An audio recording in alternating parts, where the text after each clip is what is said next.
Nah. Tapi ini out of topic. Ya.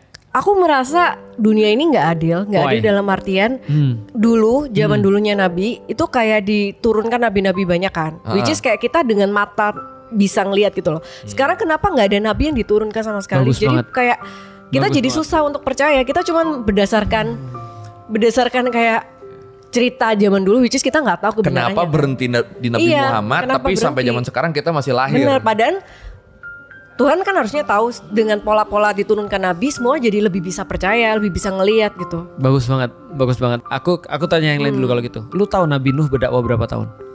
Nggak tahu. 1000 tahun kurang Dia lebih. umurnya 1000 tahun. Ya 900 plus 50 lah. Tapi kalau digenapin 1000 lah taruhlah ya. Lu tahu yang beriman berapa sama dia? Berapa? Yang ikut dia 27 dalam satu riwayat. Dalam 1000 tahun itu. Dalam 1000 tahun.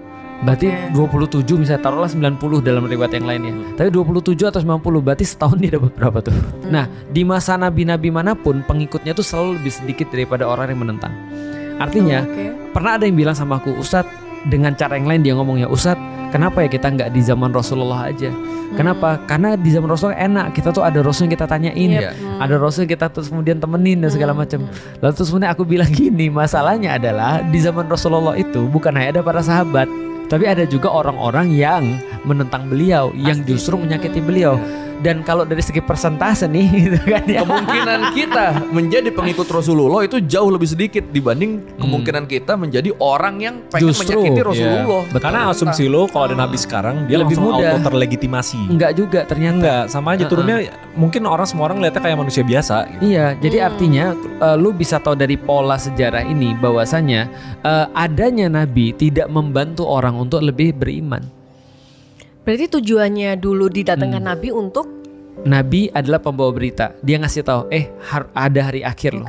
Ada kematian loh. Ada hari pembalasan loh. Ada segala macam loh. Nah, jadi itu tujuannya. kenapa sekarang nggak merasa dibutuhkan lagi? Bagus banget. Kan lu udah pernah dengar cerita kan bahwa Nabi dan Rasul itu jumlahnya 124.000 kan. Iya. Kok bisa dari 124.000 tiba-tiba nggak sama sekali kan gitu kan ya. Nah, yang pertama aku pengen yakinin lu dulu bahwa saya tidak berarti ketika ada Nabi lantas kita jadi lebih mudah beriman. Paham sampai di sini ya? Oke. Nah, berarti intinya adalah pada imannya bukan pada nabinya kan ya. Karena mereka cuma bawa berita. Nah, kan pertanyaan berikutnya adalah sebelum aku jawab tadi, kenapa berhenti? Kenapa perlu diganti? Tapi untuk nabi-nabi zaman dulu kan mereka punya kekuatan super kan. Iya, Iya. mukjizat.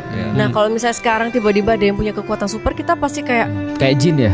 wow gitu kan. Iya. Itu iya. Cuma kan balik kata Ustadz Felix, dulu aja yang ada mukjizatnya ternyata tidak diikutin.